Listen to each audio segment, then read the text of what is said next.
Ebyongo bitadde ku mabbali abatuuze b'e Buwooya mu ggomba ly'e Nawayikoke mu disitulikiti Kalireeyo beekyaye ne basimba ebitooke mu luguudo oluva e Bulike oludda mu bitundu by'e Nansololo olw'embeera embi gye lulimu. Bano banenya ssente wa disitulikiti n'abalala olw'obulagajjavu. Erusania Baatala yawusa amaloboozi gaabwe. Tusende nga bwana mukukunayire ebiina byonka n'oluzo ensamule okulaga paka ntayigirwa okuudo olwo lwizira ebiina ebimotoka by'ebikaajo byabigwa abaana bayikufuna mu nzira abatakanisa aweno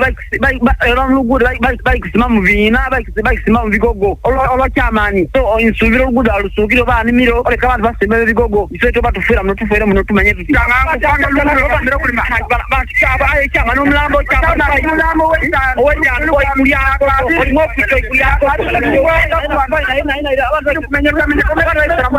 oluguudo ninkoizo oli mu luguudo okyamaani nagaana okuli mu luguudo sabantu batuukire ahakyala kyamaani tokibona ku biipi alokule kuliona Waikokewo ate niwa be baba nguudo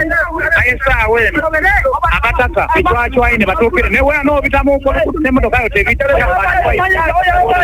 abakyala baali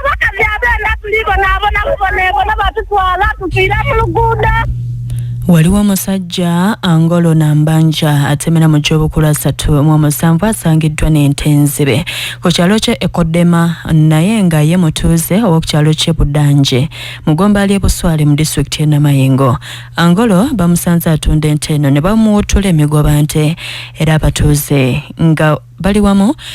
n'abakulembeze baabwe baletoviiriddeko ntono. Ametani obwire abugiri imwelo siye budani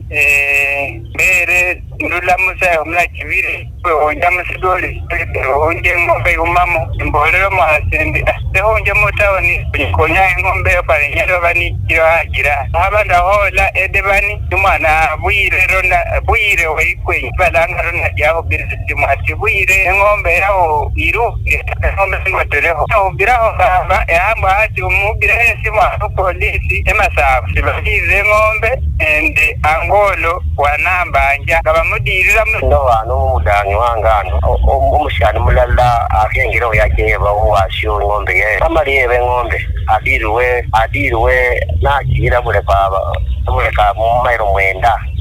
niba mudire nano niba mulangira polisi bamwira ayenga ebikole byo kubifana bityo muluko sinye bintu bilayi hababe lo abana bakayiro kwedira kumirimo mu mirimo kinyala kyabengise sende atokuba amatafari bafune sente nari bali kwenyigira ngazo kubintu by'ubwibi bitari bilayi gegabadde agesaawa eno ku Nabasa Farmers